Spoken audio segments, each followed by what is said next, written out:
Estamos ya en Conexión Mundial.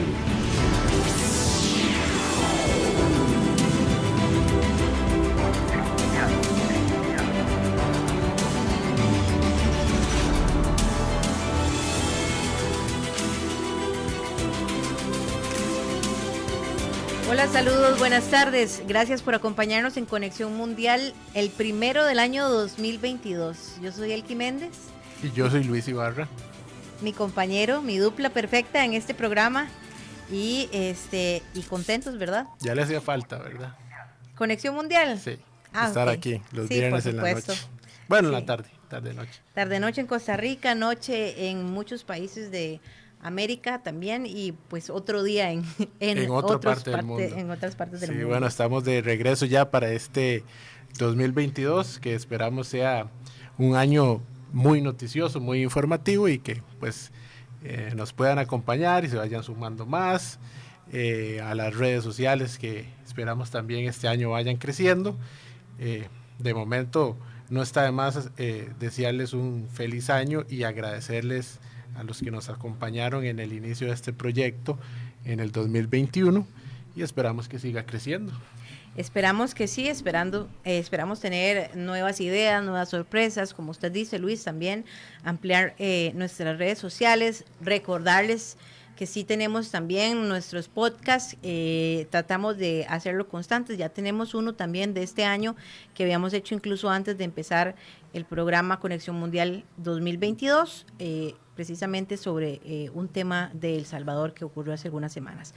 Pero para hoy hay muchísimas noticias, han pasado bastantes cosas. Creo que el año empezó un poquito frío, si se quiere decir, en algunos aspectos, pero conforme han ido pasando los días y las semanas, se ha estado calentando, ¿verdad?, la actualidad mundial. Y hoy pues trataremos de llevar un resumen por lo menos de algunos de ellos de esos temas, y hablaremos en profundidad de otros. ¿En profundidad de qué hablaremos? ¿Qué tendremos hoy con nuestros invitados?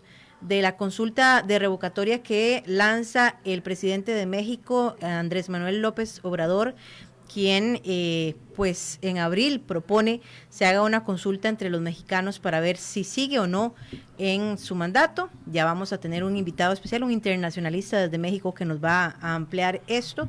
Y también hablando de política, pero en Colombia, esta semana oficializa su precandidatura la figura muy conocida e histórica también en este país y en el mundo, Ingrid Betancourt, quien aspira después de 20 años una vez más ser presidenta de Colombia. Esto también lo vamos a analizar con uno de nuestros internacionalistas desde Colombia. Sí, en el caso de México, algo que necesitamos entender, ¿verdad? Porque normalmente un referéndum revocatorio a un mandato pues no viene del mismo presidente. Entonces, por eso tendremos nuestro invitado que nos va a ayudar a comprender de qué se trata todo esto. Y en el caso de Colombia, pues como le dice Elki, la postulación de Ingrid Betancourt, que el año pasado estuvimos recordando un poquito de lo que había sucedido con ella. Hoy vamos a seguramente hacer un pequeño contexto ya con David,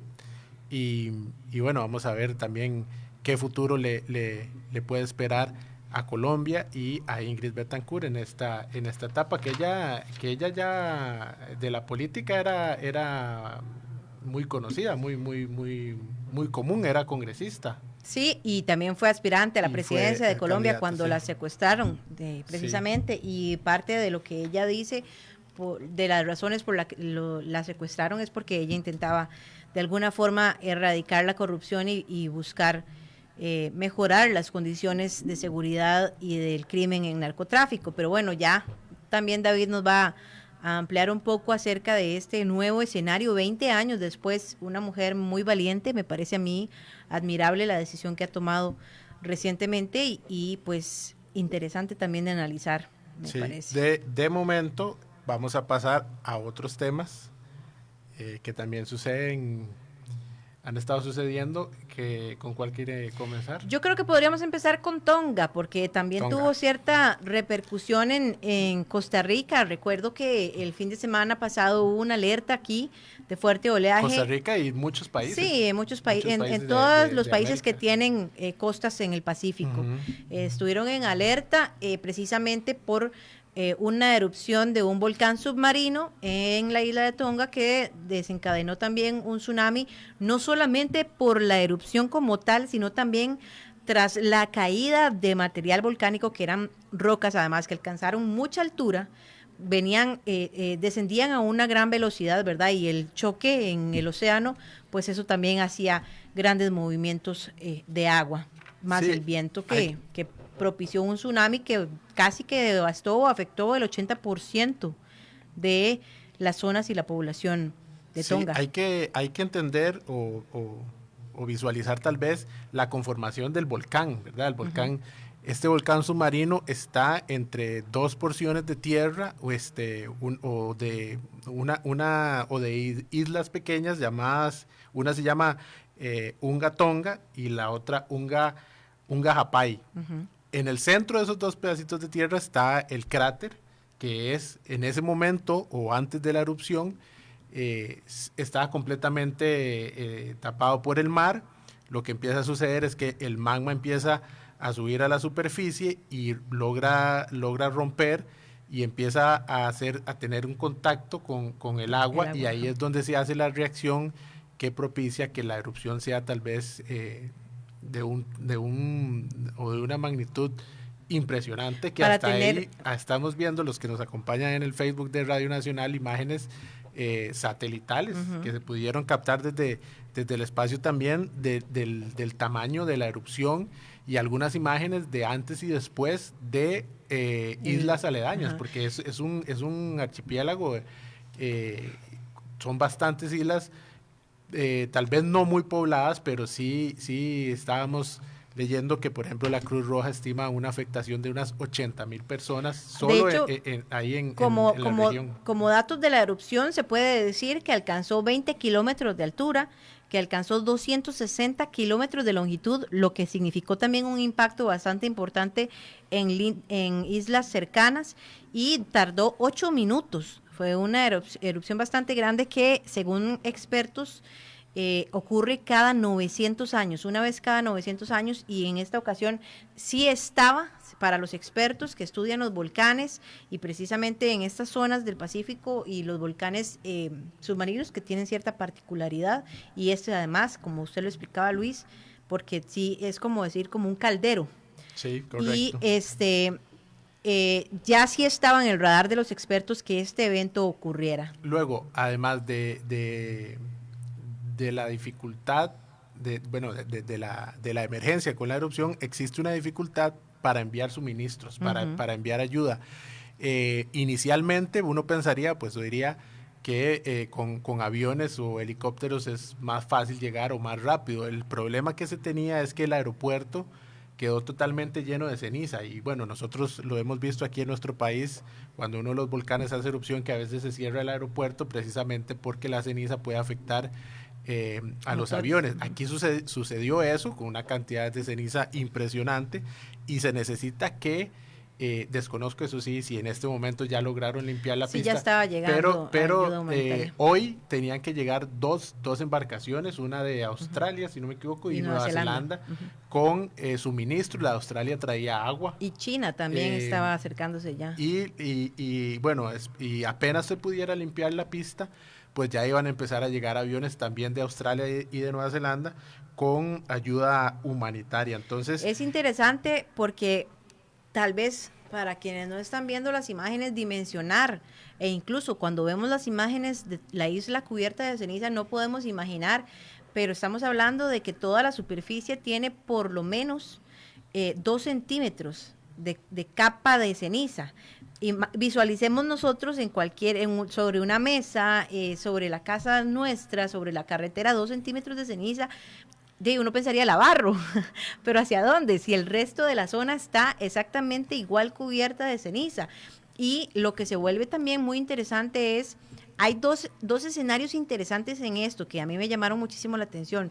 Primero, que tampoco se podía acercar los barcos a las zonas costeras de la isla para llegar con ayuda humanitaria, con asistencia de agua potable, que principalmente es lo que se requería.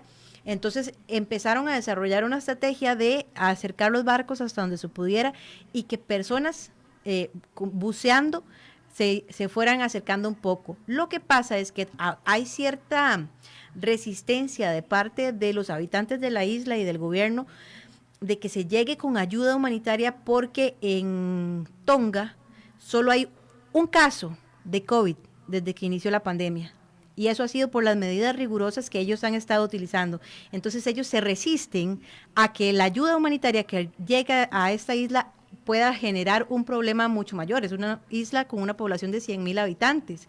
Entonces, inmediatamente que se propague el Omicron, es una situación que puede desencadenar un problema mayor. Entonces, o al menos que en este momento no sería muy bueno por la situación en la que quedaron las islas. Sin condiciones de higiene.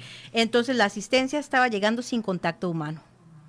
Esa era la estrategia que se estaba desarrollando. Entonces, hay muchos elementos, muchos escenarios interesantes que volvieron esto algo fuerte, diferente, y además leía sobre los cables submarinos de comunicación que por la erupción se rompieron, los de contacto con la isla. Y entonces cable submarino que permite la comunicación telefónica y por internet. Y por internet, porque es por fibra óptica. Solo muy pocas personas tienen comunicación satelital en la isla. Que la empresa encargada estima que lo podrá resolver en 4 semanas. Hasta el momento, como dice que la comunicación es escasa por teléfonos satelitales, y bueno, eso también complica la ayuda de que puedan decir que necesitan o la manera en que van a trabajar. Pero bueno, esto que nos dice él, que yo no lo sabía, el caso COVID, pero totalmente tiene un sentido lógico muy, muy, muy grande. Estas islas se lo han tomado muy en serio, lo vimos sin profundizar en ello, lo vimos con el caso de Australia y Novak Djokovic, quien pues al final fue deportado. Pero siguiendo con el tema de el impacto del huracán, para ya también ir cambiando de tema, del volcán, perdón, uno de los países que se vio muy perjudicado fue Perú, las costas del Pacífico de Perú, que sí generó un oleaje muy fuerte, lo que produjo la muerte de 3 bañistas que estaban disfrutando en diferentes playas y pues se ahogaron ante este evento. Y también el derrame de 6,000 galones de petróleo en las costas, en el océano, lo que ha producido un impacto ambiental súper grande que todavía el gobierno de Perú no ha logrado dimensionar cuántas han sido las pérdidas ambientales, no solamente en cuanto a su océano, sino también al hábitat, ¿verdad? A la fauna, a las especies marinas. Y hay toda una controversia precisamente porque, según dice la empresa que transportaba el petróleo, se les descartó una alerta de tsunami y entonces ellos siguieron evacuando el petróleo y el fuerte oleaje chocó el barco y estos galones se volcaron dentro del océano. Eso es un impacto ambiental gigante. Sí, de los peores que puedan ocasionar en el planeta son los derrames de petróleo. Una lamentable noticia que también vivimos esta semana, precisamente ayer, si no me equivoco, fue el informe que presentó una institución que está investigando los casos de pedofilia en Alemania y que vinculan al Papa emérito Benedicto XVI como responsable de no haber hecho nada por 4 casos específicos de abuso sexual en niños menores de edad mientras era arzobispo en Múnich. Es un tema complicado, es un tema muy, muy, muy complicado porque estos casos siguen apareciendo y lo que tienen en común, más allá de la acción del abuso, es la inacción, ¿verdad? O tal vez la acción que se toma es el traslado de uno de estas figuras de la iglesia a otra comunidad, a otra iglesia, y ahí sucede lo mismo y al final no... Todos los 4 casos los sacerdotes siguieron cumpliendo sus funciones sin ningún problema. Y entonces creo que eso es pues el tema tal vez más complicado que tiene ahorita la Iglesia Católica. Ya en medio de este proceso, el Papa había dicho que él desconocía sobre estos casos, pero el informe evidencia que no es así. Sí. La Iglesia, el Vaticano ha pedido mayor profundidad en el estudio de este informe y pues dice que tomará sus medidas. Recordemos que el año pasado también ellos ampliaron un poco las medidas en contra de la pedofilia, entonces bueno, esperamos que esto pueda mejorar un poco la imagen que ha ido deteriorando poco a poco también a la Iglesia Católica. Sí, vamos a otro tema rápidamente que me parece importante. ¿Qué pasó en Honduras? Honduras, iniciando hoy fue un caos. iba a iniciar su periodo legislativo a pocos días de la juramentación de la nueva presidenta Xiomara Castro, pero las cosas no salieron como se tenían planeado, incluso antes de las elecciones. Ya había un acuerdo, un pacto, sí. un pacto entre dos partidos, no sucedió y terminó en golpes el Congreso de Honduras. Sí, para quienes nos siguen en el streaming, en el Facebook de Radio Nacional, pueden ver cómo acabó el primer día de sesión del el Congreso de Honduras tras la elección presidencial de hace algunas semanas atrás. Fue como, creo que si no la última, ¿verdad? Elección presidencial que se llevó en... La que sí. Por lo menos en América así fue. Y seguimos nosotros. Ajá, pero eso es 6 otro de febrero. tema. Bueno, entonces resulta que ellos tenían una coalición, el Partido Libre, que es el de izquierda de Xiomara Castro, la presidenta del partido, con el Partido Salvador de Honduras, que habían acordado no aspirar a la presidencia para generar una coalición que definitivamente les funcionó y los llevó a ganar las elecciones. El acuerdo de gobernar o de dirigir el Congreso, ¿verdad? Que eran ellos quienes iban a asumir la presidencia del Congreso. Ayer, cuando llegan los diputados a cumplir con el acuerdo, 20 de los diputados electos del partido de Xiomara, la presidenta electa, deciden salirse del saco, como se dice popularmente aquí en Costa Rica, y decir que no van a apoyar a que les dirija alguien que no es de su propio partido. Se van con la oposición, con los nacionales y con los liberales, y deciden formar una coalición ahí interesante, y no permitieron que se cumpliera o se cumpliera con el compromiso pactado, ¿verdad? Eligen como presidente del Congreso a uno de los suyos, de los 20 del Partido Libre. Esto es la primer crisis de Xiomara. Ajá.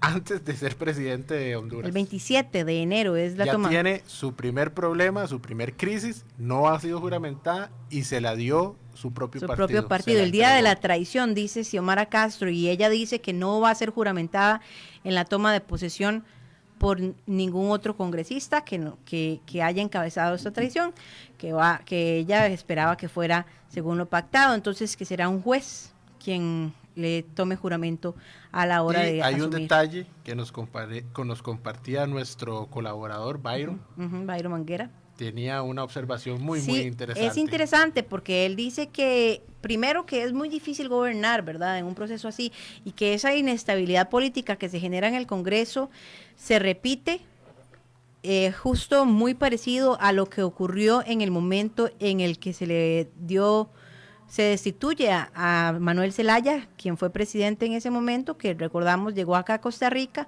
y es el esposo de Xiomara Castro. Entonces parece que la historia les está amenazando con repetirse, está muy cerca de los talones ahí pisándoselos, y podría ser un momento bastante difícil para la política hondureña y para Xiomara Castro, precisamente por esa inestabilidad que genera a la hora de gobernar, porque imagínate, si es difícil gobernar en un proceso en el que la oposición es mayoría, ahora cuando la mitad de su bancada también es oposición, debe ser bastante complicado. Sí, y no solo eso, sino también lo tambaleante que va a estar su administración. Sí.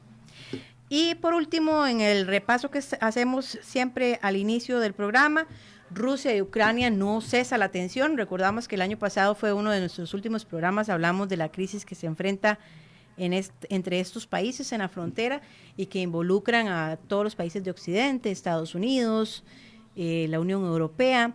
Precisamente Anthony Blinken viajó esta semana a Berlín para ver qué acuerdo llegan para sostener la tensión y la crisis. Sí, el tema de Rusia era la preocupación porque Ucrania se adhiriera a la OTAN.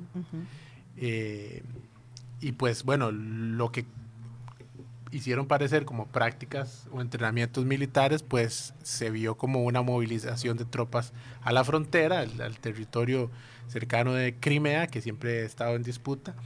Y bueno, pues la tensión creo que puede ir escalando, esperemos que no, pero Estados Unidos también ya tiene unas medidas, unos convenios para poder enviar armas a Ucrania por medio de otros países, y pues bueno, lo que se espera es que no pase a más. Sin embargo, se están preparando por si sucede, porque ya Rusia anteriormente ha dicho no vamos a invadir, y pues terminan invadiendo. Muchos de los países que forman parte de la OTAN son exrepúblicas soviéticas que se unen a la OTAN precisamente como una medida de protección para evitar una posible invasión. Y el otro tema que afecta también a los intereses de Rusia es la influencia geopolítica de Estados Unidos en la zona.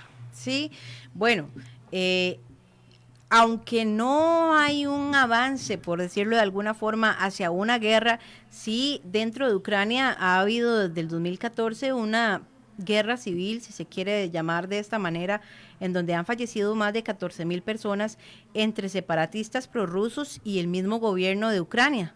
Desde la toma de Crimea, desde el referéndum de Crimea en 2014, esa guerra ha existido. Hay 2 regiones en el este de Ucrania que se han independizado, pero que no son reconocidas a nivel internacional y tampoco son parte de Rusia. Creo que ellos buscan más como esa independencia, ¿verdad? Esa autonomía propia que pues no es tan fácil, menos con la injerencia que ha tenido siempre el gobierno ruso en Ucrania. Ahora, como usted lo decía, Luis, ¿verdad? Eso, pero también está toda la estrategia que han ido desarrollando los países de Occidente, como Polonia y otros, en los que han ido reforzando también sus fronteras como una estrategia de defensa. Ahora bien, Joe Biden decía esta semana que él no cree que haya una guerra. Es que además de que hay intereses políticos ahí importantes, incluso que predominan en esa diferencia, ¿verdad? En esa crisis que existe entre las naciones, principalmente entre Rusia y Estados Unidos, también hay muchos intereses comerciales en la zona, y Rusia es uno de los principales proveedores de gas en Europa, y recién creó un gasoducto en Alemania que le significa a Alemania un gran aporte económico, en el que Alemania no creo que vaya a exponerse tampoco.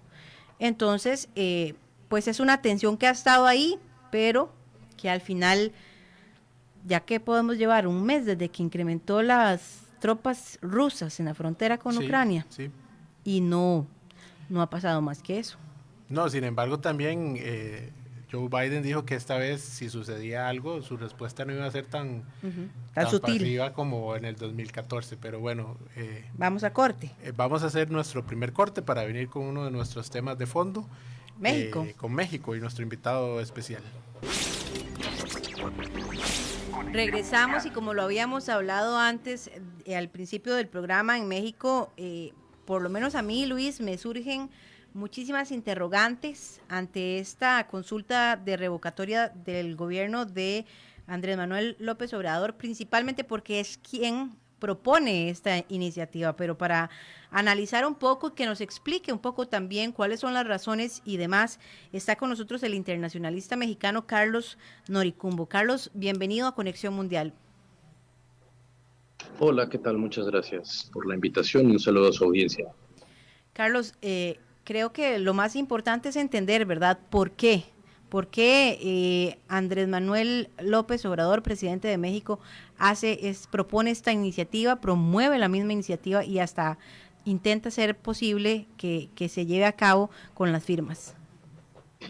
Bien, es un tema muy interesante que pues ha estado muy ahorita en temas mediáticos en México, precisamente porque sí llama la atención que no es la oposición al gobierno de la República el que está impulsando una medida como la posibilidad de la revocación de mandato. Cabe destacar que la revocación de mandato es una figura muy novedosa en la Constitución mexicana. De hecho, apenas fue introducida por el propio presidente Andrés Manuel López Obrador en el año 2019, cuando llegó ya al poder él.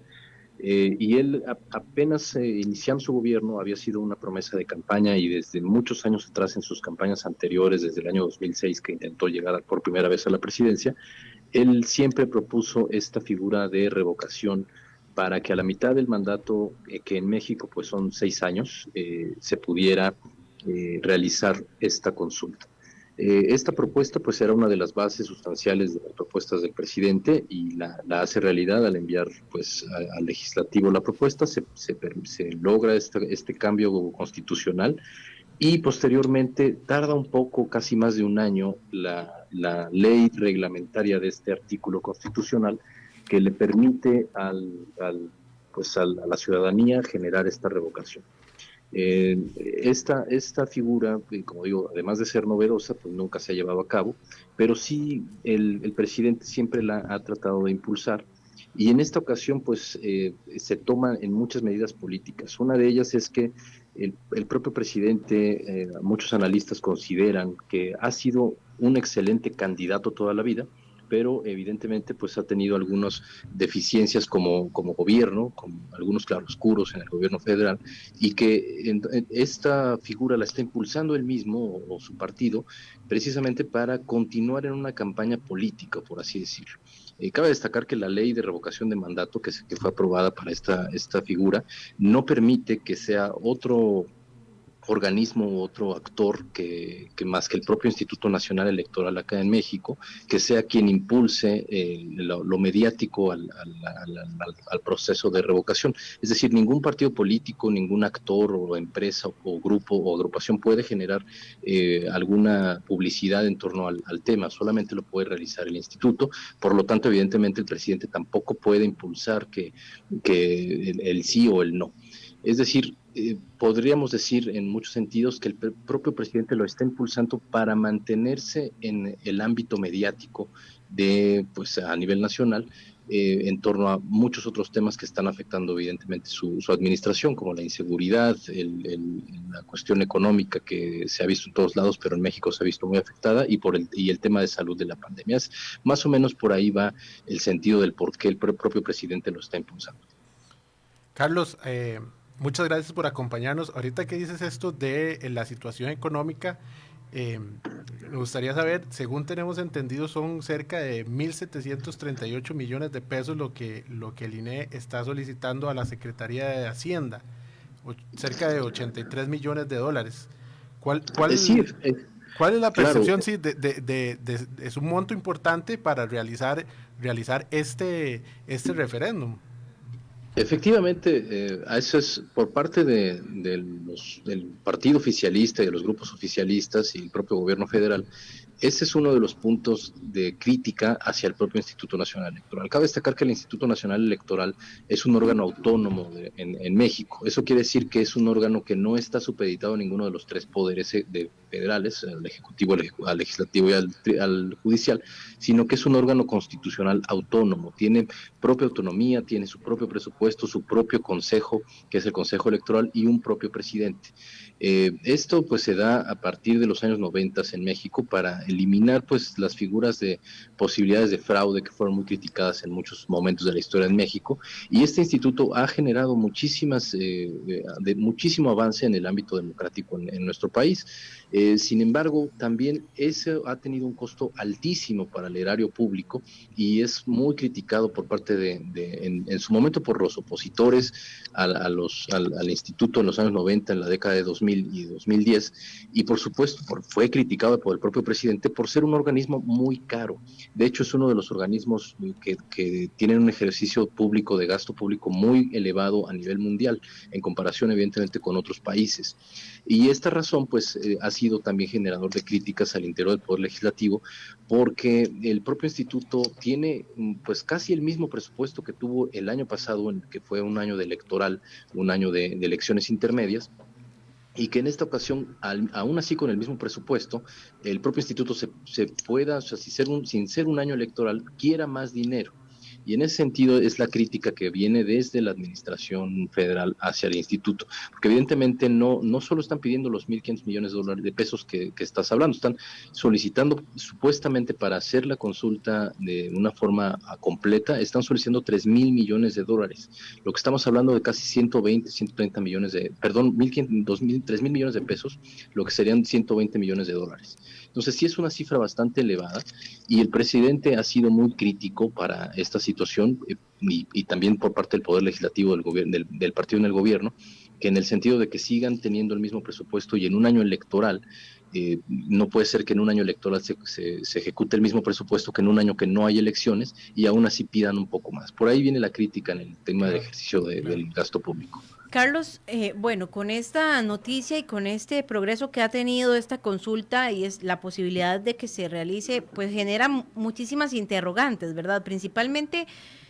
¿qué ocurre de aquí en adelante si ya está dentro de la legislación, dentro de de la Constitución de México, el hacer esta consulta revocatoria?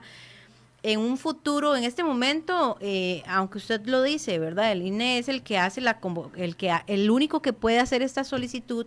En este momento es la primera vez que se ejecuta. Pero ¿qué sucede en las futuras administraciones cuando sean otros los presidentes? ¿Se seguirá haciendo o solo ante alguna eventualidad el INE podría solicitar que se haga una consulta revocatoria para el presidente de turno? Eso es lo primero. Y lo segundo, ¿qué sucede si, por ejemplo, la respuesta del pueblo mexicano es no, que no quieren que continúe el presidente Andrés Manuel López Obrador? Precisamente eso ha sido una de las grandes críticas al proceso de revocación. Como lo mencioné, es un proceso sumamente novedoso en la legislación mexicana. Finalmente, me refiero al tema del instituto, que el instituto es el único que puede hacer la publicidad sobre ya el tema de revocación.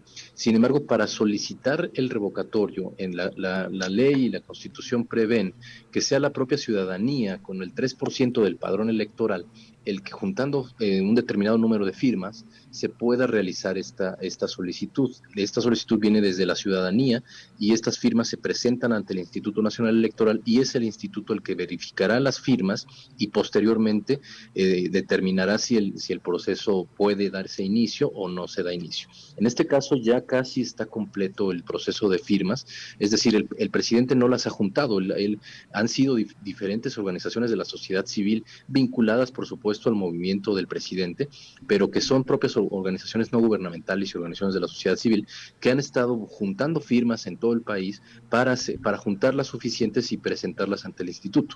En este caso ya el instituto se encuentra buscando, está revisando, haciendo una revisión profunda de las firmas a ver si ya se cumplen. Evidentemente ha habido algunos problemas porque se han encontrado algunas inconsistencias en las firmas presentadas, pero a partir de eso será el instituto el que determinará si procede o no el proceso. Una vez que ya se inicie el proceso, que se espera que sean estas próximas semanas, que ya el instituto considere cumplidas o que se determine que las firmas son válidas, se procederá entonces a hacer la convocatoria para la elección. Y es un poco complicado cómo va a funcionar, porque pues va a funcionar como una elección federal en México que la maneja el propio instituto. Aquí prácticamente todo el INE lo hace el propio instituto. Es por eso que se justifican también diciendo que es un proceso muy caro y muy costoso.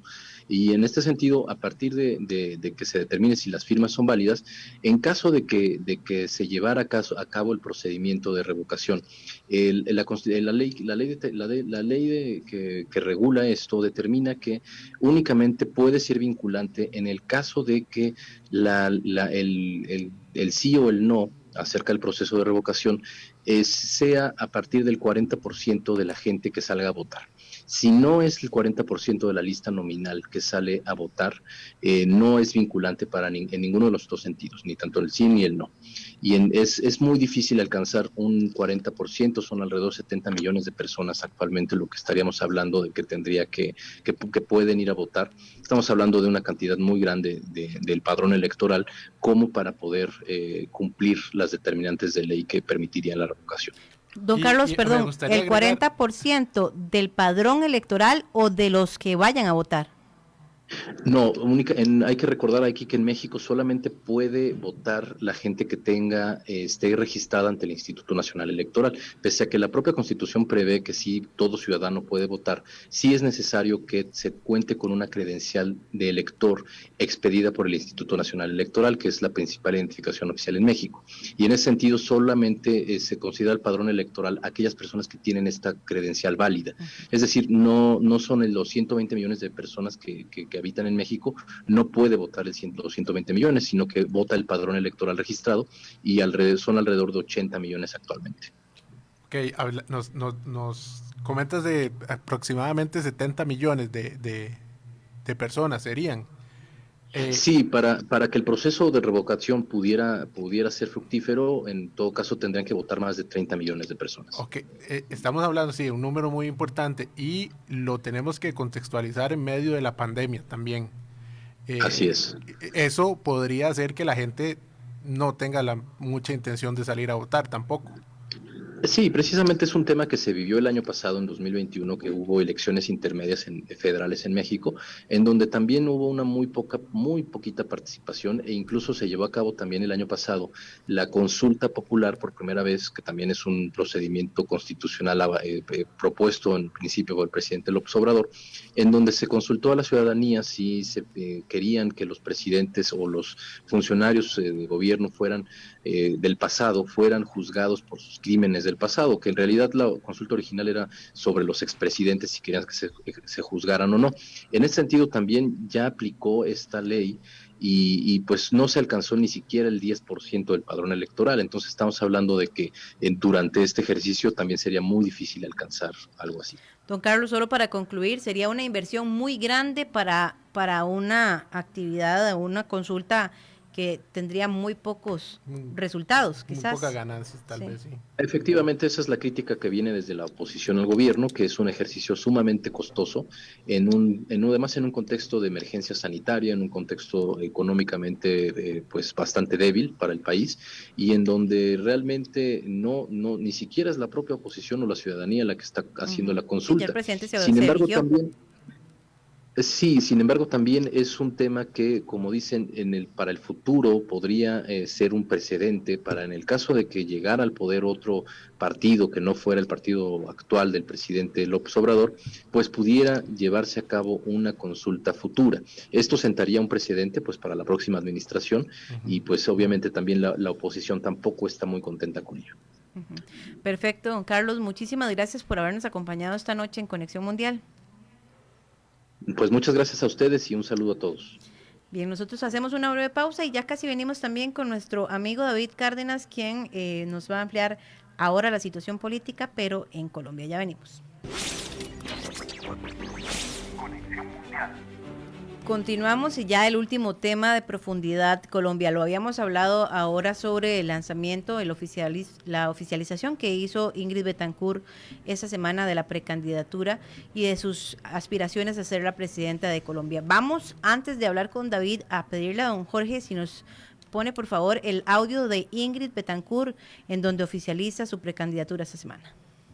Y estoy aquí para anunciarles que voy a participar en la consulta del 13 de marzo, que voy a ser parte de esta coalición de Centro Esperanza como candidata a la presidencia y que voy a trabajar desde este instante, sin descanso, de sol a sol, para ser su presidente.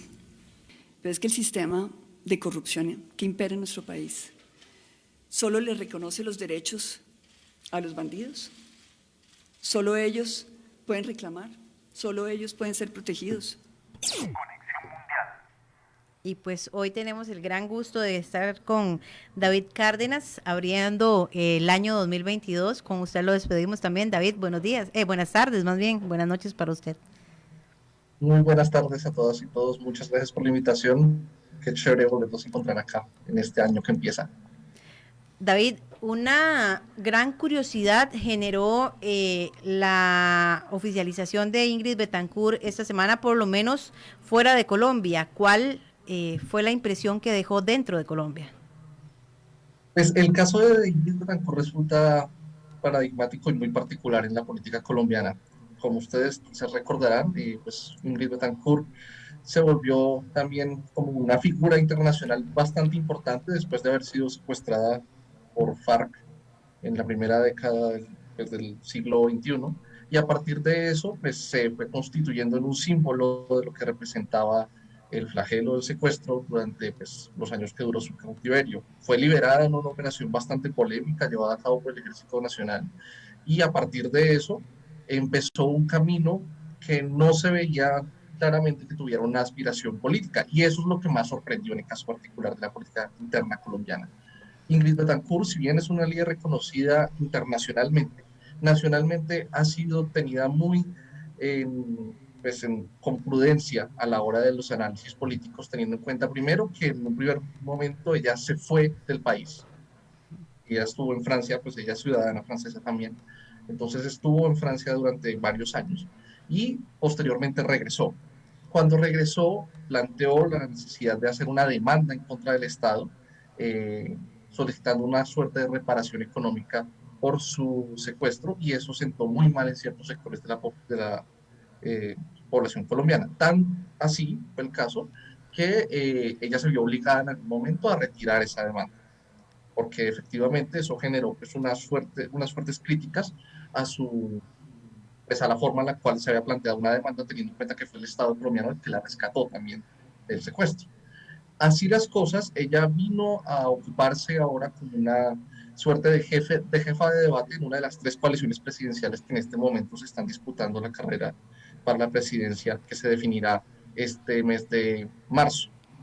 En esta consulta de una de estas coaliciones, la coalición Centro Esperanza, ella había venido asumiendo la figura de una jefa de debate que ayudaba a articular las diferentes posiciones de todos los candidatos que intentan lograr el apoyo de la coalición, un total de 8 candidatos en este momento. Estos 8 candidatos partían de un principio, y es que son esos candidatos que no se ven dentro de ninguno de los llamados extremos de la política, haciendo una suerte de apología a lo que es el centro político, cuestión que en este momento está fuertemente discutida en Colombia porque no hay una claridad de que el centro político en realidad exista. Y a partir de esta definición, pues estos 8 candidatos empezaron a discutir la posibilidad de lograr un aval conjunto para lanzarse a las elecciones que se realizarán en el mes de mayo. Sin embargo, en esta coalición tenía un fuerte problema, y es que la coalición no tenía mujeres. Era una coalición en este momento compuesta por 7 candidatos, todos hombres. En ese sentido, pues la entrada de Ingrid llega es también como un poco a oxigenar la lógica de que esta coalición cuenta con una candidata mujer, pero por otro lado pone una serie de desafíos al interior de la coalición que van a ser muy difíciles de resolver, sobre todo porque se parte de un principio fundamental en la política en Colombia, y es que quien participa en unas elecciones y no tiene los votos para hacerse contar, simplemente pues está haciendo el trabajo de quitarle votos al resto. Y bajo esa lógica, pues es claro que Ingrid Betancourt en este momento no cuenta con una gran mayoría de votos que le permitiera lanzarse como la gran figura política revelación para estas elecciones. David, gusto de saludarte y siempre agradecido que nos acompañes. Esto, efectivamente, entonces, como nos lo estás diciendo, así tal vez lo vemos, el que me confirma, al menos desde aquí a Ingrid como una figura, ¿verdad? De la historia colombiana. Con este agregado que nos das de la percepción del pueblo colombiano hacia ella y el proceso que tiene que seguir, ¿no estarías viendo a Ingrid Betancourt como una figura que logre amalgamar, unir el sector de la población colombiana que tal vez manifestó una oposición desde la intención de aquella medida fiscal que pretendía ser el presidente y lo que llevó a todas las marchas y todos estos acontecimientos. ¿No la ves a ella como la representación de ese pueblo? En este momento no. La verdad creo que es una situación muy difícil para Ingrid, porque en efecto ella es una lideresa política que ha venido destacándose solo de forma reciente pues, en el acontecer político nacional. Ella es recordada por todo lo que le ocurrió anteriormente, pero eso no necesariamente le ha garantizado un caudal político suficientemente fuerte para poderse presentar ahorita en las elecciones. A ella se le invitó por parte de la misma coalición en la que ahora está haciendo campaña electoral para la presidencia, se le invitó a ser parte de la lista Senado. Ella declinó esa posibilidad. Lo que ocurre ahora es que ella tiene una posibilidad muy fuerte de participar en la movida política en términos de maquinarias electorales en el país, debido a que hace unos meses nomás se le restituyó la personería jurídica al partido del cual era presidenta en el momento en el que fue secuestrada, que fue un partido que desapareció para el 2003. Esa personería jurídica le permite generar avales para Cámara, Senado, el Parlamento colombiano, y asimismo generar avales para participar en las elecciones nacionales. Ella ha logrado ubicar a 3 candidatos presidenciales dentro del aval de su partido, y eso le permite jugar un poco más en términos de la maquinaria electoral, pero no cuenta con ningún caudal político detrás. La intención de las personas que participaron en todo lo que fue el proceso del estallido social derivado de la reforma tributaria que tú comentabas, no está muy cerca, en términos ideológicos, de la propuesta que hoy en día representa Ingrid Betancourt. Recordemos que la propuesta en la que ella está enmarcada, que es la propuesta de la coalición Centro Esperanza, es una coalición en la que, si bien se manifestó una crítica a esa reforma tributaria, no se logró construir un ejercicio efectivo de oposición a la reforma, cosa que sí ha venido desarrollando un sector político diferente que está hoy en día encarnado en el pacto histórico. El pacto histórico es el que recoge hoy en día a la oposición actual al gobierno y que recoge también a las posiciones más fuertes de una propuesta alternativa a lo que sería un gobierno pues de continuación del gobierno actual. Bajo esa situación, Ingrid también tiene pues el inconveniente de que aún no ha definido en términos programáticos cuál va a ser su apuesta. Hicimos hasta el momento como una revisión de qué es lo que ha dicho en términos públicos, y solo vemos pues en efecto el discurso de aspiración presidencial. Es un discurso bastante emocional en el que apela a la necesidad pues, de garantizar la renovación de la política, la limpieza de un sistema que ya está carcomido por la corrupción, pero no existen propuestas específicas para lo que tiene que ver con una reforma tributaria, una reforma fiscal, cosas que ya están mucho más claras, viendo al otro lado del tablero al pacto histórico. Resulta interesante, David, y aquí hago como una fusión de muchas ideas, porque además son 2 procesos diferentes, los que usted menciona y los que Ingrid Betancourt va a tener que superar y que se condicionan uno con otro de alguna manera, porque en marzo lo que hay es una consulta a lo interno de esta coalición. Eso es un puesto, una proyección que ella podría tener segura dentro de esta coalición de que sí resulte candidata presidencial, y la segunda etapa sería pues las elecciones presidenciales, ¿verdad?, en mayo, que además a nivel externo, como lo estamos conversando acá, cualquiera pensaría que Colombia se lo debe de alguna forma, ¿verdad?, moralmente hablando, ante todo lo que ella sufrió.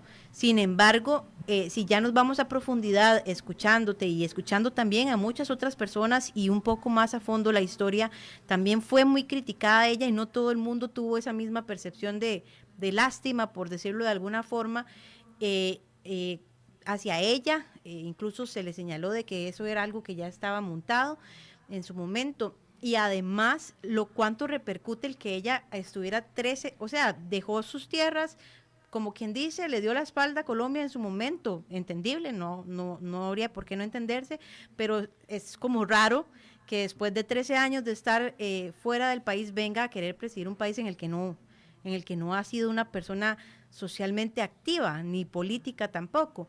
Y otra cosa más, David, una comparación de Ingrid Betancourt como candidata presidencial hace 20 años, fue una figura fuerte, pues al menos así se deja ver, y ahora yo vi una entrevista que le hizo El País en el que ella dice, soy la misma Ingrid Betancourt de hace 20 años, pero mejor, más fuerte. ¿Se ve así? ¿La ven así los colombianos? Bueno, yo creo que hay varios elementos a tener en cuenta. El primero de ellos tiene que ver con cómo se ha venido construyendo toda la dinámica electoral en el último año. Como tú mencionabas, en efecto, el proceso que se va a empezar a vivir a partir de marzo, que son las consultas por las 3 grandes coaliciones, es un proceso que es, primero, muy diferente a todo lo que hemos vivido en Colombia. En Colombia no estamos acostumbrados a hacer mecanismos de coalición que permitan la elección de un candidato para pasar a partir de allí a la elección presidencial. Eso no es frecuente. Usualmente en Colombia entre dos partidos, con 2 candidatos, que permiten impulsar desde el inicio a un candidato muy claro y muy definido, y ese candidato es el que va a ser que le da las elecciones presidenciales en primera y, pues, dependiendo del caso, en segunda vuelta. En este caso en particular tenemos 24 candidatos presidenciales, o bueno, precandidatos más bien, hasta el momento. 24 es una cantidad muy, muy grande para lo que estamos acostumbrados a ver acá en Colombia. A partir de eso, pues lo que se ha venido constituyendo es la idea de que el que participa en la precandidatura lo hace con el objetivo de posicionarse de la mejor forma, pues en aras de posicionarse para ser ministro de alguien que esté realmente opcionado, o para ser director de algún departamento muy importante, de alguien que ya esté con posibilidades reales. Y lo que vemos es que en efecto en las 3 coaliciones hay candidatos muy fuertes que difícilmente serán derrotados en cada una de estas elecciones internas, digamos, y que estos candidatos lo que buscan es agrupar en torno a sí mismos una serie de candidatos más pequeños a los que se les promete una parte de la burocracia estatal para poder respaldar con eso la propuesta de país que ellos están impulsando. Entonces, bajo esta lógica, el caso particular de Ingrid Betancourt pues, resulta paradigmático porque, como tú lo planteabas, es una candidata que estuvo durante mucho tiempo por fuera de la vida política del país. Y bajo esa situación, lo que ya están intentando utilizar es precisamente la posibilidad de recoger en torno a su nombre y a la recién recuperada personería jurídica de su partido algunos de los idearios que tenía y de las personas cercanas que tenía cuando se lanzó por primera vez a las elecciones.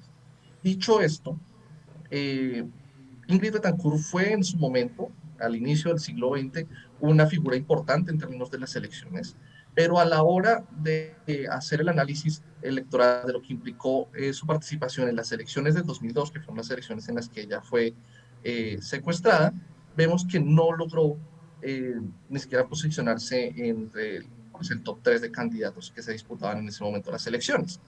Eso quiere decir que, pues, por supuesto, ella participaba como parte de un ejercicio muy incipiente de política electoral, en el que estaba basada sobre todo en un voto de opinión bastante concentrado en las ciudades, y que pues, su secuestro, por supuesto, afectó totalmente las posibilidades reales de que ella pudiera aspirar a la presidencia. Sin embargo, hoy en día, pues uno ve que su principal caudal electoral está ubicado en los mismos sitios, que serían los centros de opinión de las ciudades más grandes del país y solo en ciertos sectores sociales asociados usualmente como a la academia o a los sectores de defensa de los derechos humanos, pero eso no se traduce necesariamente en una gran votación. Quizás pueda tener influencia en algunos medios de comunicación, posibilidad de aparecer en algunas entrevistas y a partir de ahí movilizar algunas ideas, pero en sí misma no tiene un caudal electoral que lo respalde y no tiene tampoco políticos tradicionales que estén a su lado acercándose. ¿Qué es lo que busca ella? Posicionarse de la mejor forma en la coalición para poder a partir de allí reconstruir parte de ese capital político que se ha venido perdiendo en los últimos años. David, rápidamente porque nos gana ya el tiempo, quería hacerte una consulta. Pude ver en una entrevista que le realizaron, una de sus propuestas es la legalización de la droga, de algunas drogas. En términos del pueblo colombiano que ha sufrido tanto con este tema, ¿cómo lo perciben? ¿Cómo se percibe esa idea en Colombia? Sin duda, ese es un tema bastante pues, polémico en la sociedad colombiana. Sin embargo, lo que se ha venido constituyendo en los últimos años es una posición cada vez más a favor de la regulación del uso de ciertas sustancias y la comercialización de forma legal de esas sustancias. Pero ahí cabe destacar que Guinea Betancourt tampoco es una pionera en el desarrollo del tema. De hecho, pues de nuevo, el Pacto Histórico, que es una apuesta más de izquierda, ha venido ya construyendo toda una propuesta en torno a esa lógica que está anclada de alguna forma con la implementación del Acuerdo Final de Paz que se firmó en Colombia. Este Acuerdo de Paz también establecía algunos pasos para poder avanzar en términos de lo que sería luego la remoción de la condición de ilegal de ciertas sustancias y a partir de ahí poder avanzar incluso en propuestas económicas de comercialización de sustancias como la marihuana y sus derivados y otras. Así las cosas, pues en efecto es un tema polémico, pero es un tema que en términos generales en Colombia se ha venido suavizando bastante en los últimos años, sobre todo porque la Corte Constitucional ha venido garantizando, por ejemplo, ciertos derechos básicos, como el derecho a la dosis mínima, que le permite a una persona consumir ciertas sustancias, por ejemplo, en el caso particular de la marihuana, poderla consumir y poderla transportar en una dosis que no supere un tamaño establecido y puede permitirse hacerse uso de ella. Asimismo, en Colombia en este momento es legal cultivar marihuana hasta un tope específico de plantas, en cualquier casa. Es decir, bajo esa lógica, lo que hay que avanzar es en términos de propuestas de comercialización. Y ya sobre eso hay otras facciones políticas que han venido avanzando mucho más en términos prácticos que la misma. Claro, perfecto. Listo, David, muchísimas gracias. Nos queda pendiente el proceso electoral como tal, no solamente en marzo con Ingrid Betancourt, saber su camino y además el proceso electoral en Colombia que lo tendremos aquí, por supuesto, David. Y la camisa está pendiente también. Claro que sí, la camisa, eso sí lo espero tener pronto. Muchísimas gracias a David. Y gracias a todos por acompañarnos esta tarde. Nosotros nos tenemos que ir porque ya están nuestros compañeros de 13 Costa Rica Noticias.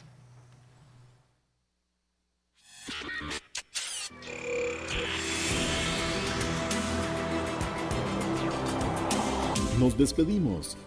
Somos Conexión Mundial.